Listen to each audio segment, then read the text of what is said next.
મેં જ્યારે પેલી લાઈન વાંચી હતી ને શ્રીમદ ભગવદ્ ગીતામાં, જે કૃષ્ણ ભગવાન દ્વારા કહેવામાં આવી હતી કે પરિવર્તન એ જ સંસારનો નિયમ છે, ત્યારે મન થતું હતું કે ના હોય આ બધું તો યાર, આપણે એક જિંદગી મળી છે ને, જ્યાં હતું ત્યાં જ અટકી રહેવાના છે, આ બધું ખાલી કહેવાની વાતો છે.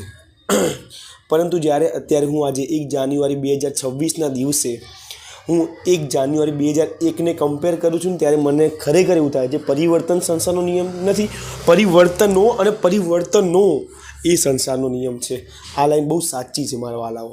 અને અત્યારે દિવસે દિવસે નવી ટેકનોલોજી આવે છે, દિવસે દિવસે એવું ઇન્વેન્શન થાય છે જે તમે તમારા જીવનમાં ક્યારેય વિચાર્યું પણ નહીં હોય, એટલું ફાસ્ટ વર્લ્ડ ચાલે છે. અને એ વર્લ્ડમાં તમે જો અત્યારે માત્ર બેસી રહ્યા છો, અત્યારે માત્ર ખાલી ટાઈમપાસ કરી રહ્યા છો, તમારે સમયનો બગાડ કરી રહ્યા છો, then you will lost lots of thing in your life. As a educator, as a teacher અને એઝ અ રીડર હું તમને આ વાત કહી દઉં ક્લિયર એન્ડ કટ. આ વિડીયો સેવ કરી રાખજો અને શેર કરી નાખજો, ચેનલને ફોલો સબસ્ક્રાઈબ ગમે તે તમારે જે કર્યું કરી નાખજો.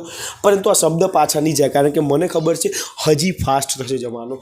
હજી તમે જેટલા આળસ કરશો, જેટલું કંઈક નવું નહીં શીખો, એટલું તમે લોસ્ટ કરશો. તમારી ડિગ્રી એટલી બધી મેટર નહીં કરે, તમારી સ્કિલ બહુ મેટર કરશે ઇન ધ ફ્યુચર. આ હું તમને ગેરંટી મારીને કહી દઉં.